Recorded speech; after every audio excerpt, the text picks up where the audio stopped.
Okay, we are now recording, and just a few things. So for our visitors today, please remember to keep your microphones muted at all times. If you do wish to make a public comment, go ahead and use the raise your hand function now, and remember that the raise your hand function is on the participants icon at the bottom of that page when you use that participants icon. Keep your hand raised until we get to that part of the agenda and your name is called. And don't unmute yourself until we call your name. And then when you are called, please remember to state your name, state your address, and the agenda item you will be discussing before making your comment. And then for our board members and officers, just try to keep yourself muted if you're not speaking to avoid background noise. And that's all I have. So I am having some issues with Zoom on that I cannot see all of the participants. So anybody for the public, if you have your hand raised and I do not call your name, please unmute yourself and interrupt us and state your name. That's all I have, Chair. Okay, and if you would, I'll try to mute mine when somebody else is speaking, but if you would, don't mute me there. That way, if I need to bring something up, okay, thank you so much. Okay, we have a quorum. Thank everyone so much for coming. I know it's a trying times right now, but I appreciate greatly everyone attending this morning. We'll go ahead and call the meeting to order as we do have a quorum. Looks like everyone's in attendance this morning, so I appreciate that. The first item on the agenda is the public comment. This agenda item provides an opportunity for citizens to address the board of directors on any agenda item or matters relating to NTMC.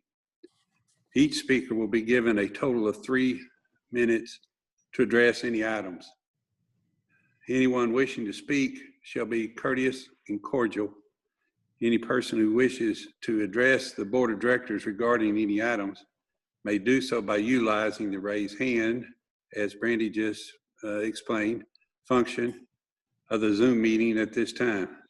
Citizens that are not able to connect to the Zoom meeting must email his or her public comment to bpedron@ntmc.com no later than 3 p.m. on Tuesday, August 25th, 2020, to ensure the comment will be read.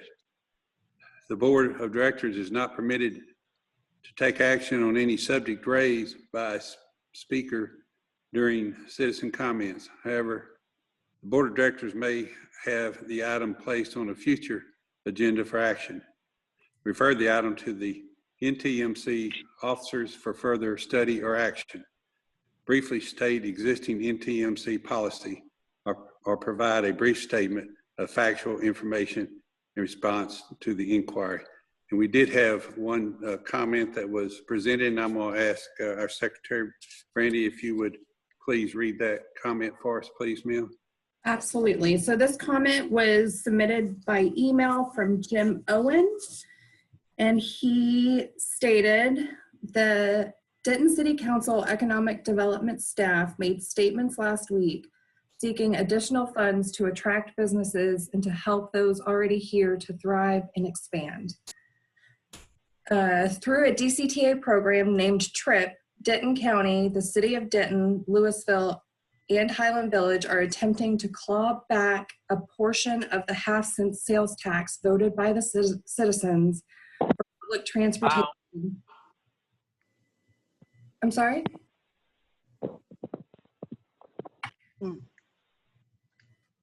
Sorry, I'll continue. For public transportation in Denton County and North Texas. There is an immediate opportunity to bring a total of $800,000 back to Denton County without even touching TRIP allocations. DCTA was awarded $600,000 for the from the Federal Transit Administration for transit-oriented development along 25 miles of the Kansas City Southern Rail Corridor going right through Denton County. This study should be awarded to UNT's Economic Research Group headed by Mike Carroll. UNT has lost or frozen 500 jobs. Carroll's group just finished a major study for Dart and Dallas County. studying the 25-mile segment of the Kansas City Southern KCS to evaluate mobility and economic opportunity for Denton County and the North Texas region is a perfect match for the economic research team. This would keep $600,000 in Denton County. The other $200,000 would come from bringing the legal services of DCTA back to Denton County law firms. Nicholas Jackson Dillard Smith, a Dallas County law firm, has had the contract forever, collecting over $500,000 over the years. Their contract expires in December 2020, and a request for proposal is supposed to be issued in September by DCTA. Denton County taxpayers have enriched Dallas lawyers quite enough. DCTA added another firm from Tarrant County, Bloomfield, and Sweeney. These two out-of-county law firms will be billing over $200,000 combined. This money should go to qualified Denton County law firms. These two actions alone would bring $800,000 back to Denton County, where the tax money comes from. And that's it. Are there any other comments?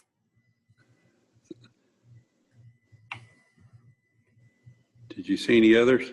I don't see any others, and I don't hear anybody. Okay.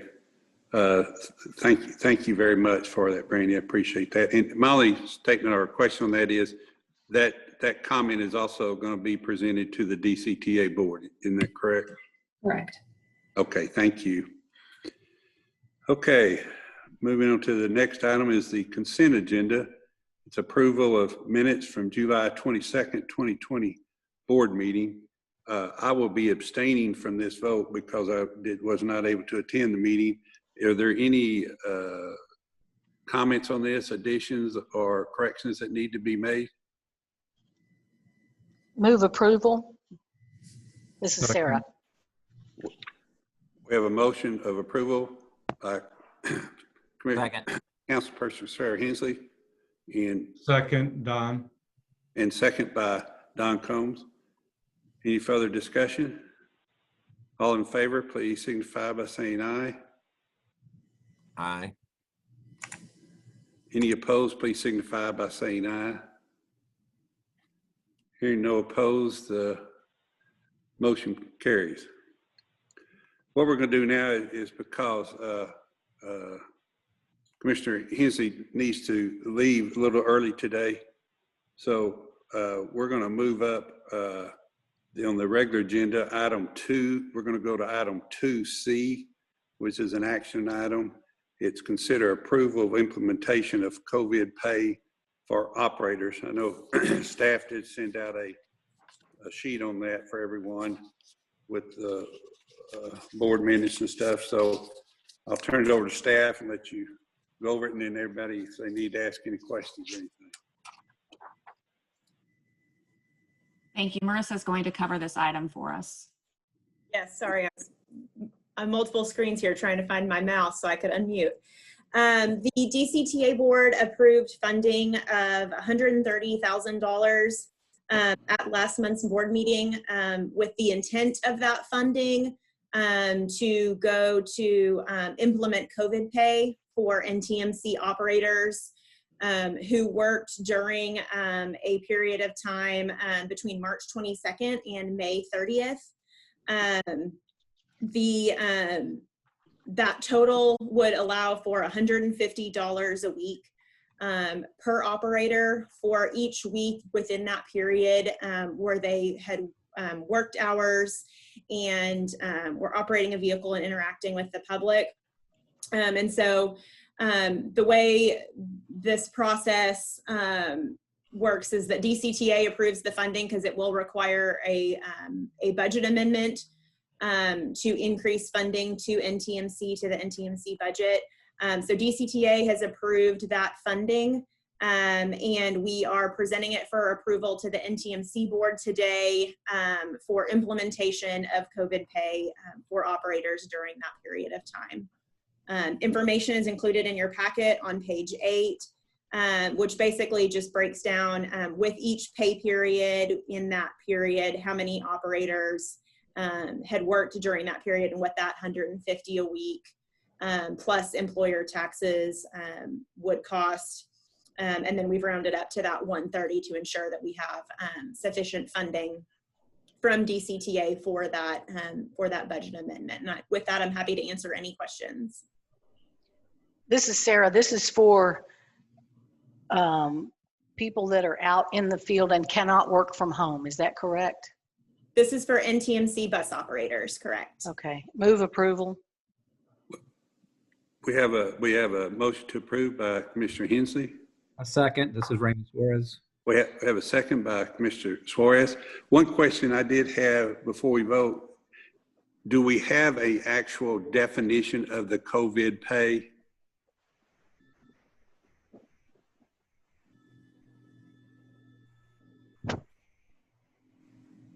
Definition as meaning who it will. Well, I would think we would need going forward. I'm in favor of this, but I would think we need going forward legally a definition of what COVID pay is instead of us just randomly saying we're giving COVID pay. We need to define what the COVID pay is. And Counselor, you might be able to address that. I don't know. No, I understand. I think it was in the report, Marissa, specifically what that pay is going to be to the operators. Okay. Okay. As long as we had that, I didn't see that in the backup. So as long as we have that, that's great. That was the only thing I was concerned about. And just to add a note of clarification, we call it COVID pay. Other locations call it hero pay. So that they're one and the same. Right. As long as we had a description of it or a definition of it, then I figured we were fine somewhere. Yes, Okay, and in that definition, it also does state a time frame. So it's not an ongoing pay. It is for a specific time frame for a specific group of individuals. Great. Thank you very much. And specifically for only if during this period, this is a 10-week period that is outlined on page 8. If, for instance, an operator worked 7 of those 10 weeks and they were off 3 of those weeks for one reason or another, PTO, whatever the case may be, they just weren't scheduled, whatever the case may be, the 150 a week would be for those 7 weeks that they were that they had worked hours and were operating a vehicle. Great. I felt sure y'all had it, but I just wanted to make sure that it was in minutes that we do have basically a kind of a definition or description of what the COVID pay is. All right, yes, we have a motion. We have a motion and a second. All in favor, please say aye. Aye. Aye. Aye. Any opposed, please say aye. Hearing no opposed, motion passes. Okay, thank you very much. We'll go back to regular scheduled agenda with item 2A, which is review monthly financial statements for 2020 year to date, July 2020. Yes, sir. The change in net position and statement of net position are in your packet on pages 6 and 7. This shows our budget to actual comparison for both the month and then the year to date. You can see on this that through July, the 10th month of the fiscal year, the operating expenses are about $375,000 below budget. So we're trending slightly below budget. And then therefore the transfer in of funding from DCTA has also been reduced to that same amount. I'm happy to answer any questions, and otherwise this is just a standing item on each board agenda so that y'all have monthly financials accessible. Does anyone have any questions or comments on the? No, not at this time. I don't. I reviewed them yesterday. Okay, hearing no questions or comments, does this need approval or is this just a review? No, Just sir, a it's just to provide. Mm-hmm. Okay, thank you. Okay, we'll move on to item 2B, which is the general manager report from Hendricks and Transportation Group. Mr. Garza, I first want to just thank you very much for the work you and your crew are doing. I think you are doing a tremendous job during these trying times. As everyone at NTMC and DCK are really doing a great job.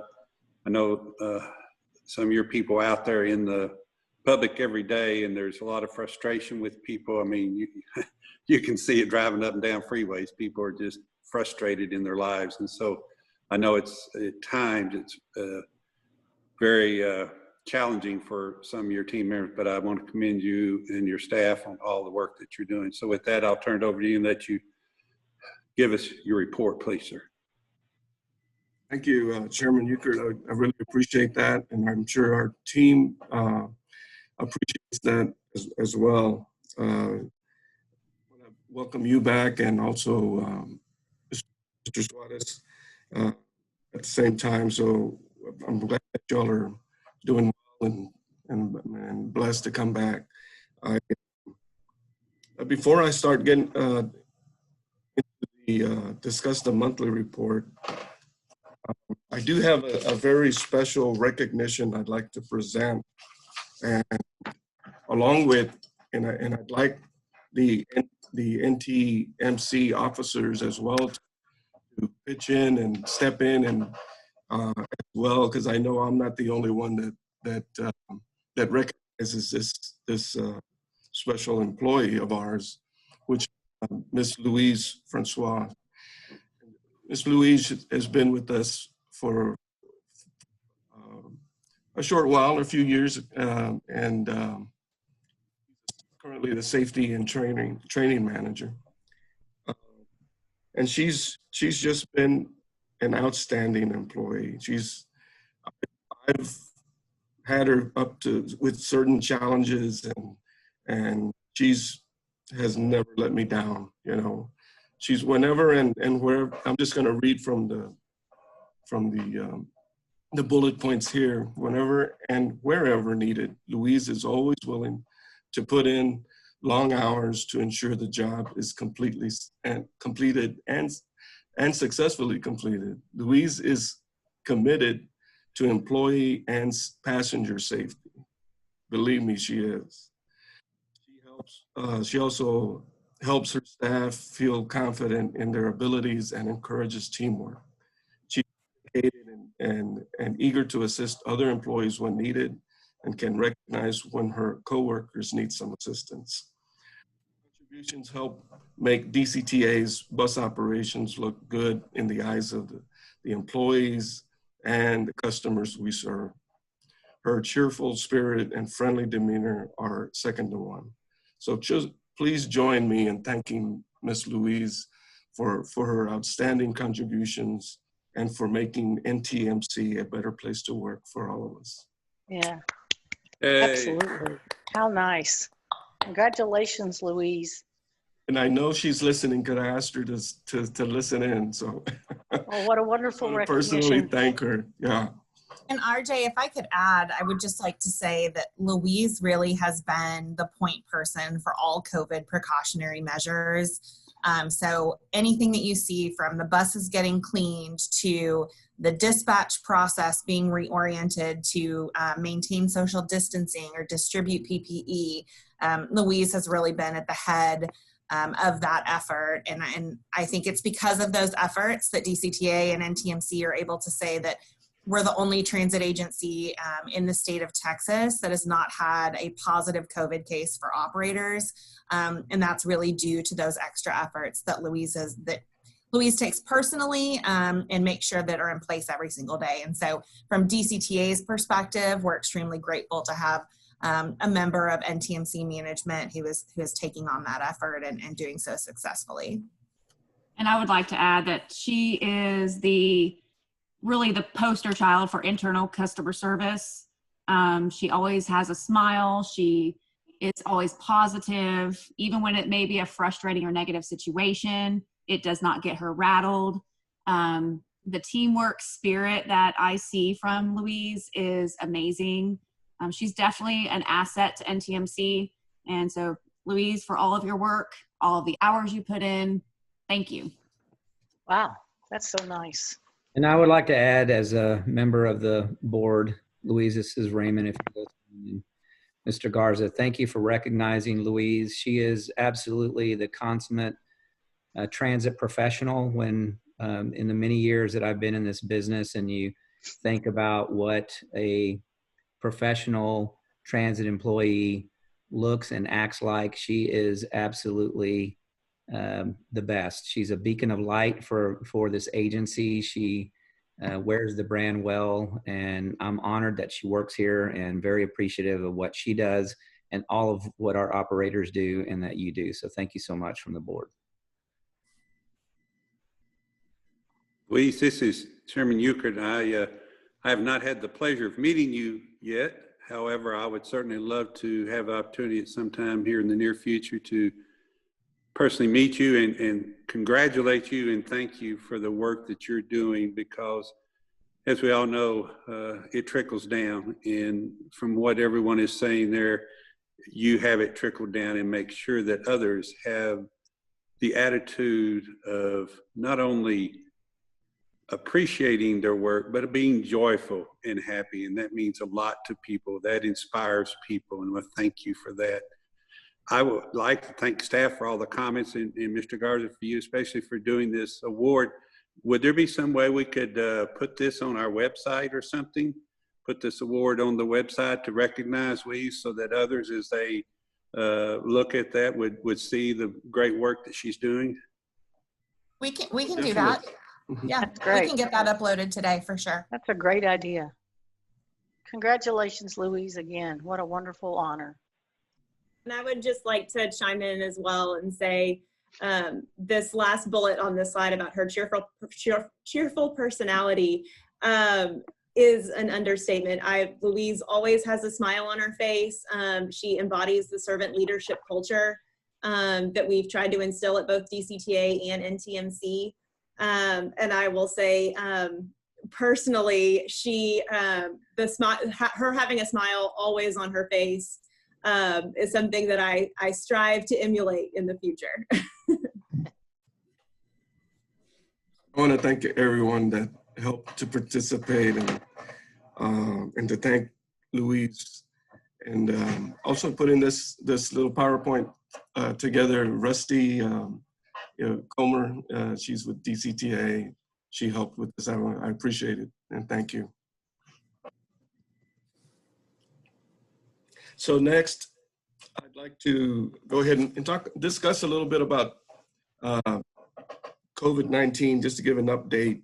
And as Nicole mentioned, we're very proud that, we're blessed with having 0 employees not having tested positive. So we've had some employees out on precautions, but they did not test positive. We are doing some extra precautions, and they're in place, like single door entry and exit to the facility for employees. So, we also do daily temperature checks. Masks are required, and social distancing is required here at the facilities, at all facilities. And DCTA recently, they provided and installed signs. They're called mask and fare reminders on all the units. I'm happy that we were able to put that together, and I want to thank them for doing that. They came on the weekend.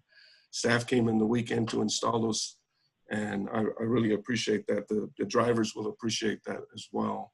They can, it'll help assist the drivers if they have a passenger that is not wearing a mask or doesn't want to pay the fare. They can always point to that sign that's a policy of the company. All of the vinyl curtains that were installed have been replaced with new curtains.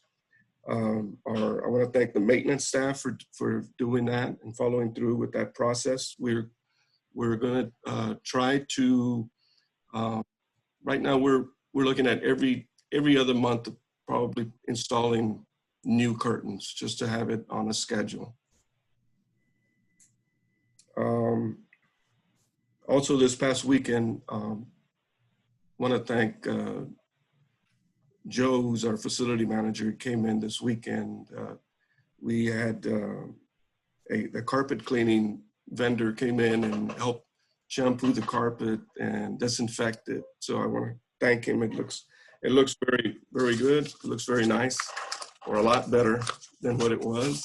And at the same time, you can tell it was it's a fresher smell, and the operators have recognized it, and a lot of other employees as well. So I want to thank Joe and his team. We're also taking steps to install hand sanitizers on all buses. We have received the material, and so we're going to plan out on how to install those. And we also have some standalone hand sanitizers for all DCTA's facilities for employees' use. I don't know if I left anything out. If Nicole, if you want to step in. Yeah, I think it'd be great if you could share the dashboard that you've been working on. I know Brandy can pull that definitely. up on a slide. Yes. As mentioned in July last month, we were in the development stage of creating a dashboard. This is a PowerPoint, just one-page PDF file, so you could see it. I wasn't able to put it live. I really wish I could do that. Maybe in the future I can figure out how to do that. But for now, this is the front page of the dashboard, and I just wanted to go over and highlight some of the key performance levels that we're reviewing, that we'll be reviewing on a monthly basis. As you can see on the left-hand side, where it says 80.4%, we're currently 75% into our budget year to date. So that's why it's in red. We're actually 5.4% over budget in wages, primarily due to overtime. And when I arrived here, that overtime was, and understandably, because of the service that they had, there was, and the shortages of drivers, not just here, but throughout the nation, struggling with hiring drivers with CDLs has always been a challenge for any agency. So the overtime is a little high for right now. It is back. If you see the lower chart in the bottom, you can tell that on the overtime has declined drastically, and that's because of the reduced levels of service. We are now increasing the level of service. We are going to see a slight increase in overtime because of driver shortages as well, and some employees are out and may be out for a certain period of time due to other related injuries. I mean, related to injuries or something else, just but not COVID related. So the pie chart also provides you just a glimpse of the percentage of what the budget is, and how that the total salaries, for instance, on the wages represents 61% of the total budget for July, and so on.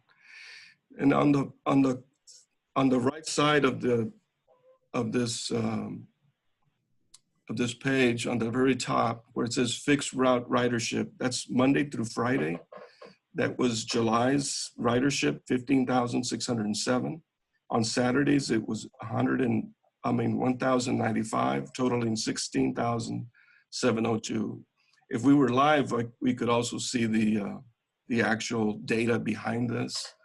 So it took a little time to input the data the way it needs to be, so that it could translate into a dashboard like this.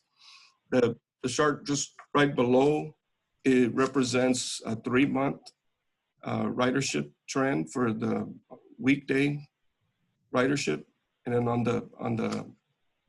the right side, it has a graph, but it also has a little area where you could scroll and see other previous months if you'd like to.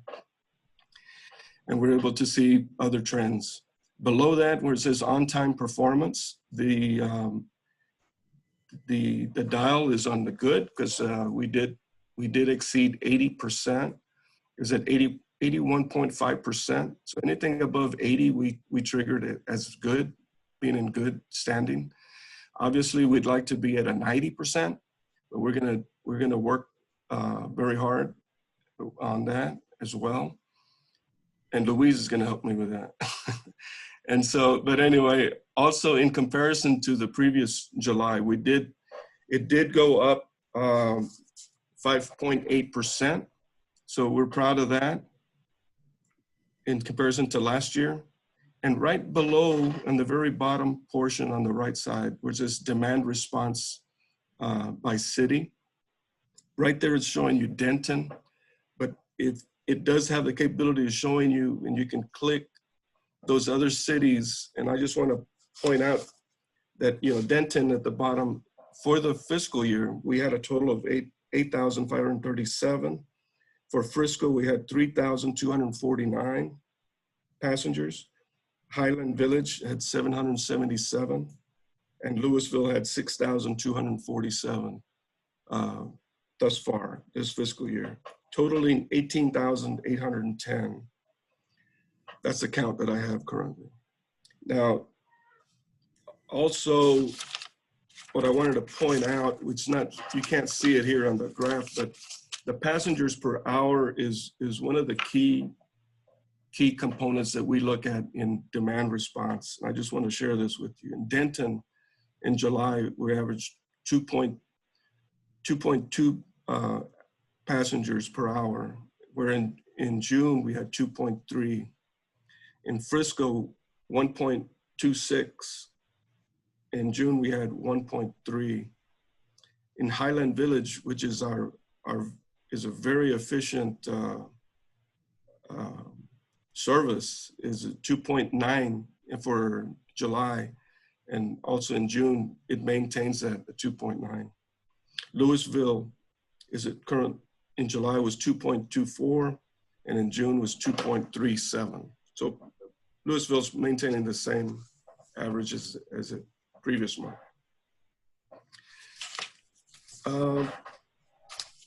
So any questions on the dashboard?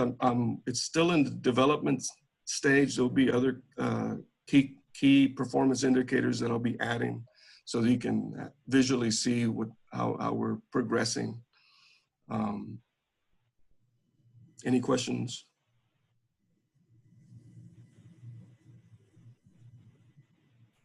Okay, if there's not any other questions, I'd like to go ahead and discuss the August 2020 new service changes. As you know, on August 9th, all operators participated in a run bid, and also we added a vacation bid for the first time.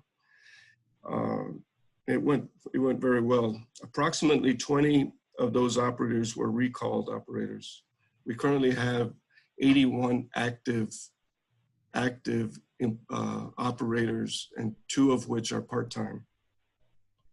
We are in need of operators currently. We will be interviewing.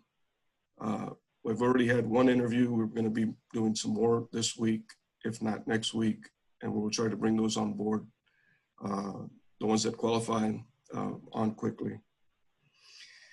Also, just to give you an update on the customer service manager position and the vacancy, I want to thank all the participants that participated in the panel, to include Lindsay Baker, which is a DCTA. I asked her to facilitate that panel and that process of interviewing. She did an excellent job. I just want to thank her. And also the panel, I did have 1 operator, senior operator, that participated in the interview process, and I'm very proud of him, and he understands the servant leadership culture that we're trying to instill within NTMC, and so he understands the value systems that we have, and so I asked him to sit in, and he did an excellent job. I hope to finalize that this week. I will be doing one-on-one interviews. I've already had 1. I'll be completing the other interview today. So I'll hope to have that a selection this week, so we can finalize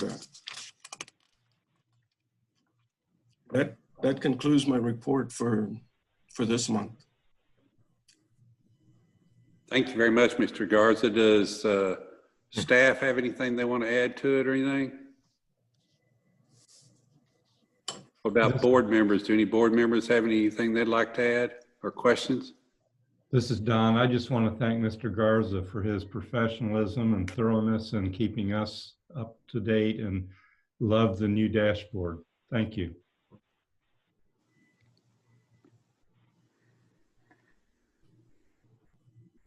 I agree. Thank you again, Mr. Garza, for the work you and your team members are doing. And thank you again for that recognition. And we look forward to continual work from your leadership. We appreciate that.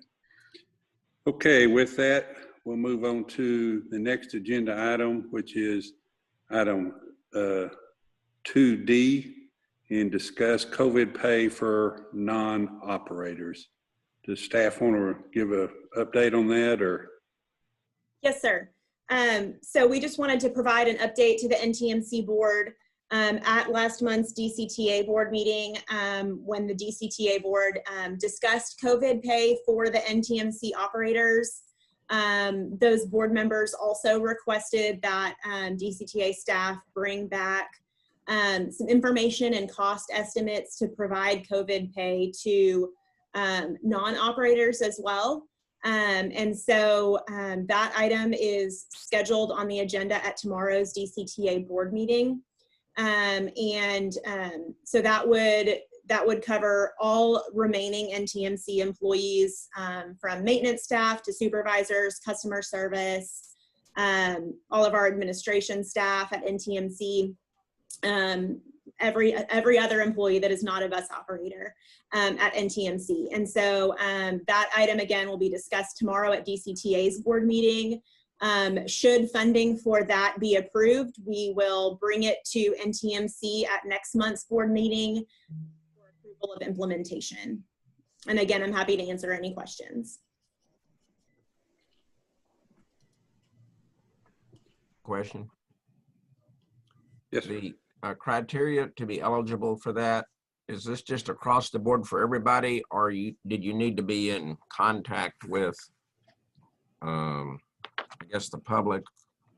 Yes, sir. Thank you. Yes, I should have mentioned that. So the policy that or the program that is being recommended is still the same 10-week period that was approved for the operators. So that end of March to end of May timeframe, it would be the same $150 a week that was approved for operators, if for every employee that was 100% on site. So whether that be working at the bus O&M facility or in the maintenance bays at the bus O&M facility, or down at our Louisville facility, it would be a $75 a week payment for anyone that was working part-time remotely and part-time in the office with a minimum of 50% on site.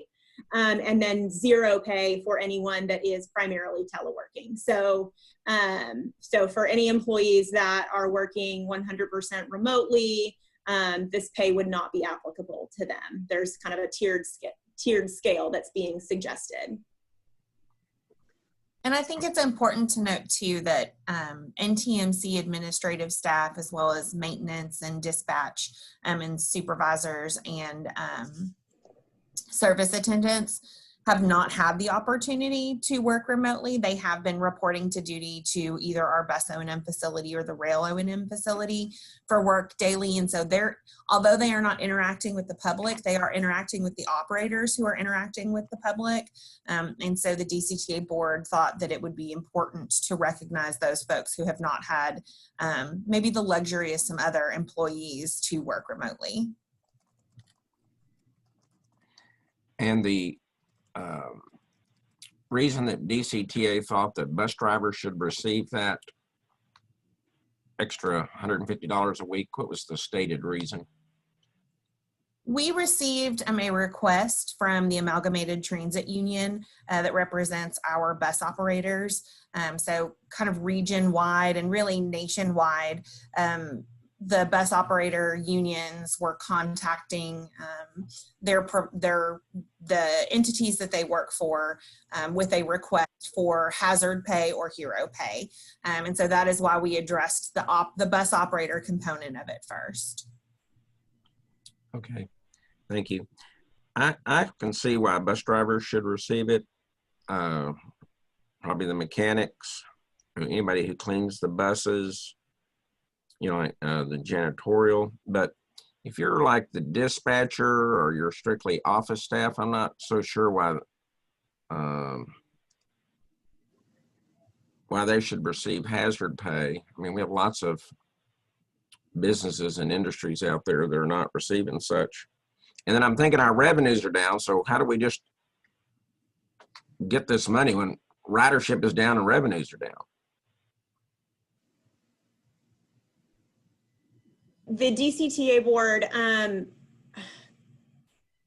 we called it COVID pay rather than hazard pay because the DCTA board wanted to acknowledge that a lot of employees throughout the state and throughout our area have the privilege of working from home, and obviously in this industry, essential workers, they are required to come to the office every day.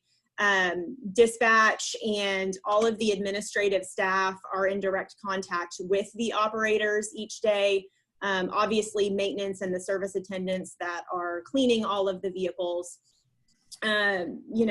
While there's not passengers on the vehicles while they're cleaning them, they're obviously in the vehicles and subject to that. But also, not only the hazard component of this pandemic, but also just the added stress, the added, and DCTA board just wanted to show additional appreciation to those employees that are continuing to show up to work every day in the office.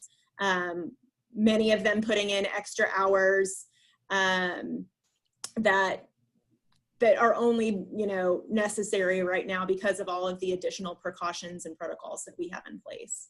And Marissa, if I could add, we've also been, looking at this from the regional perspective. DCTA, NTMC, and DART utilize the exact same union. Trinity Metro uses a different union, but we have been staying engaged at the regional level to see what other transit agencies are doing.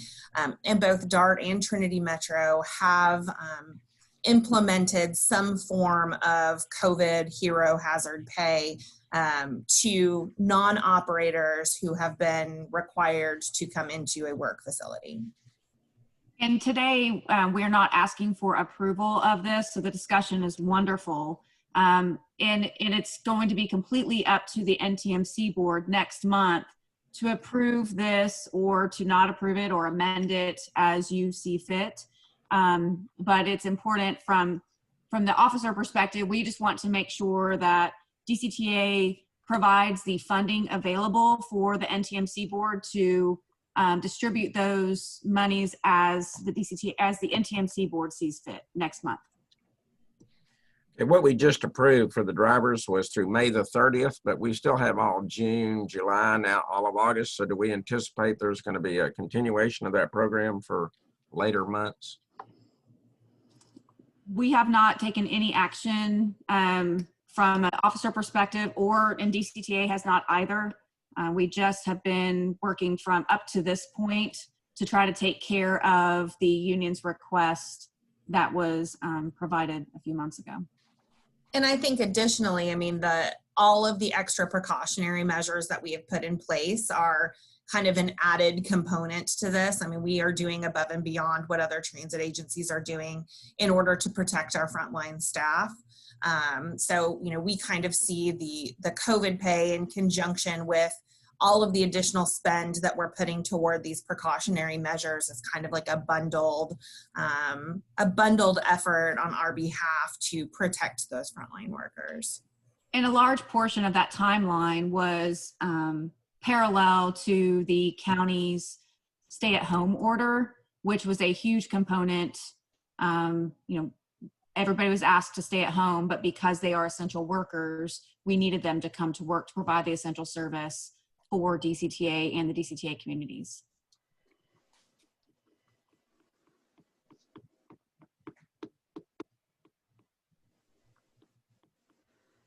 So at this My point, thoughts are it's nice, but there's lots of people that have to work out there during COVID, and they're just, a lot of people are just fortunate to have a job. I don't know, it just seems that when you have declining revenues, even though people are going above and beyond, well, I scratch my head on that. And then it's one thing, I guess, if you're T-Bro pay, you're interfacing with the public who maybe you can get infected. Fortunately, none of ours have. But I don't get it for people who are in the office or like they're dispatchers that aren't out there interfacing every day with others. I would like to clarify one thing, that from NTMC's perspectives, has not been a decrease in revenues. Now on the DCTA side, absolutely, they have seen a decrease in revenue because of reduced fare collection from reduced ridership, but that has not impacted the NTMC budget. And I think from the DCTA board's decision-making process, DCTA received CARE funds from the federal government to assist in payments for activities and things related to COVID. So I think their thought process is they wanted to leverage those dollars to help, again, show the appreciation for all the other things that we mentioned. But I did want to clarify that from NTMC's perspective, there has not been a loss of revenues.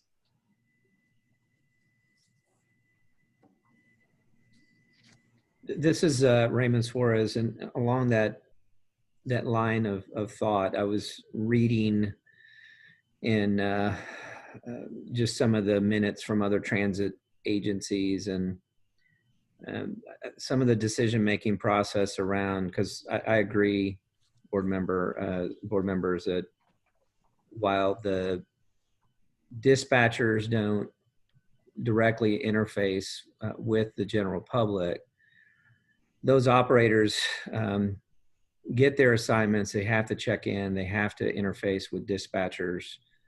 The management team is literally, in some cases, either right next door or interacting with the dispatchers. So they're all in very close proximity to each other.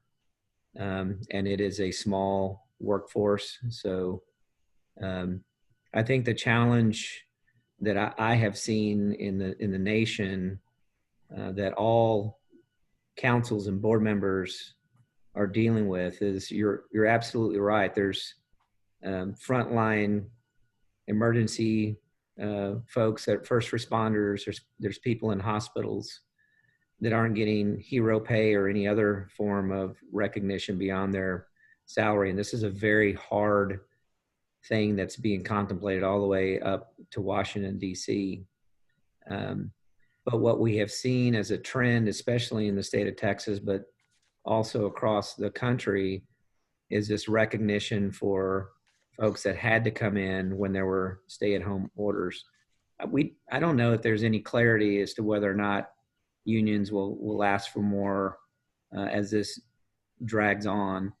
But it is a challenge, and I think that every community has to deal with it. Every council or board has to address it individually.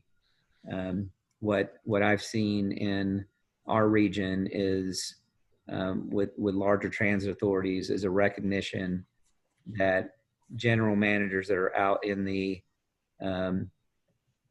at the depots that have to interact with personnel that are interacting with the front line, that they've extended these types of benefits to their employees. And to Nicole's point,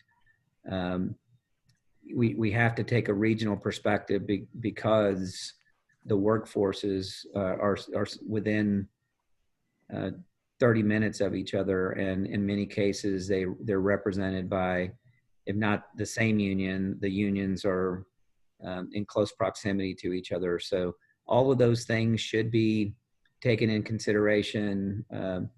It looks like staff, when it was addressed with DCTA's board, the reason this is in two phases is that we wanted to recognize staff wanted to recognize the fact that the union had a national request. Our regional partners across the state recognize that. But the fact that it's split in two different phases suggests that there is some understanding that those folks don't necessarily come in to direct contact. Some of the road supervisors do.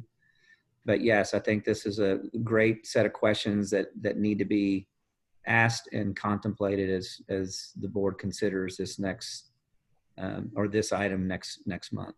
And if I could add, Raymond, this is a direct request from the DCTA board. So they requested DCTA staff to pull together some numbers presented at the August meeting for their consideration. And so we'll have additional conversation about that tomorrow with the DCTA board. And then based on the findings and the direction from the DCTA board, we'll bring that back next month to the NTMC board for further discussion. And then if there is an approval needed to distribute any funding that was approved, we can discuss it at that point. But I think this is great conversation for us to kind of start the dialogue, think about that kind of over the next month, and then let's see where the DCTA board nets out and have that discussion next month about whether the NTMC board, would like to distribute any funding that might be approved by the DCTA board. Okay, does any other board member have any comments or questions on this I'd like to do? I believe board member Hensley had to sign off, is that correct? That's correct. Okay. I agree, great topics, great discussion. I do tend to agree with board member Hayes on this. There's every industry out there that you can imagine is dealing this, from the people that are picking up your trash on a weekly basis to people that are working in banks, attorneys, school people, and all those people have some contact. Even when you go to the grocery store, you got contact with people. So there's certain things that we just have to do, but there are certain types of jobs that you're required to do more. So I think it's a good question. We'll look forward to working with that in the future. So if there's nothing else, we'll move forward and go to the next item, which is the next board meeting. Brandy, I know you had sent out a deal about moving the board meeting to that Friday. I am not available on that Friday, but if everyone else is available, y'all can certainly do the board meeting. So I'll let you staff give us the options on that. And I just wanted to mention, although we've typically held the NTMC board meetings on Wednesday mornings, next month's board meeting will require approval of the FY21 budget for NTMC. And so because of the process that we need to follow for that, we need the DCTA board to approve the FY21 budget first, which then provides funding for the NTMC budget before the NTMC board can approve the FY21 budget. And so for this next month specifically, we need to hold the NTMC board meeting after the DCTA board meeting. So I just wanted to kind of explain that. I know calendars can be tight, and so when you're used to it one day a week and then we're switching it, but I just wanted to explain that. So Brandy, I think you polled everybody. Can you share with Chair Ukert kind of the what information you received from board members? Right. So I know that Sarah and Dawn were available to move it to Friday the 25th. I don't believe I heard from Mr. Hayes. And then as Dean stated, he said that he was not available that Friday. So other options, I can throw another poll out there and see if Monday the 28th or Tuesday the 29th or Wednesday the 30th is available for everybody. Chair, that's up to you on what you would like me to do and proceed with. But if you can get everybody there on the 29th, and if they want to do it, you're certainly welcome to do it without my attendance on that.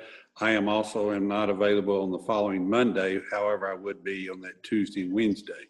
But however, the rest of the board members would like to do it. Like I said, Sarah and Mr. Combs both said that they would attend, and if Mr. Hayes wants to do it, and Mr. Suarez, I guess you're available also. Is that correct? That's correct. Okay. Then y'all can decide what you want on that. That's just my availability. I'm not available on that Friday or Monday. Okay. I'm available any of those dates, but I would suggest that we try to find a date where the chairman could be present. So the 29th, 30th, that works on my calendar. Okay, we'll take a look at the 29th and 30th, and Brandy can send out another poll, and we'll find a date and time that can work for everybody. Okay, sounds good. All right. Next item is item number 4, future agenda items. Does any board member have any thoughts on the future agenda items you'd like to see brought before a meeting? I guess one question I have is, do we have an idea, because I know it's been floating around and I wasn't able to attend the joint meeting that you have with DCTA, but I know it's floating around as to whether NTMC is going to continue operating the bus system as is, or if they're looking at doing DCTA is looking at doing a contract with a total turnkey company to manage and run the whole bus service side as it was before. Do we have any idea when they're going to do that? Because I believe the next, or when is the next union contract? And so if we were to continue as is, when does that next contract come aboard, and when is DCTA looking at making a decision on how they're going to run it going forward? Do you have any? So to answer your question on the timing perspective, we do currently have slated for the DCTA September meeting there for them to review and discuss the ILA between NTMC and DCTA. And after that conversation, we currently have slated for October to hold that joint meeting to have the discussion regarding everything you just mentioned, including the existing ILA and any amendments that might need to be made between now and the time that DCTA might take a different direction. But as far as the direction, none of that has been decided yet. But I think, Christina, I think that October timing is very important because our existing contract with the Hendrickson Transportation Group for RJ Garza's services expires at the end of December. So when we have that discussion in October, it will inform how we address the GM position moving forward. In regards to the collective bargaining agreement, that expires March 31st. And we've already started some initial discussions with Hendrickson Transportation Group as well as our labor attorney about the approach to renewing or devising a new collective bargaining agreement. so it sounds like October will be a perfect timing to have the discussion regarding all of those items, Mr. Chair. Great. Okay, that's what I was wondering. I didn't expect it to be right now, but I was wondering what the timing was, and that sounds good. Okay. Does anyone else have any comments or any things about future agenda items?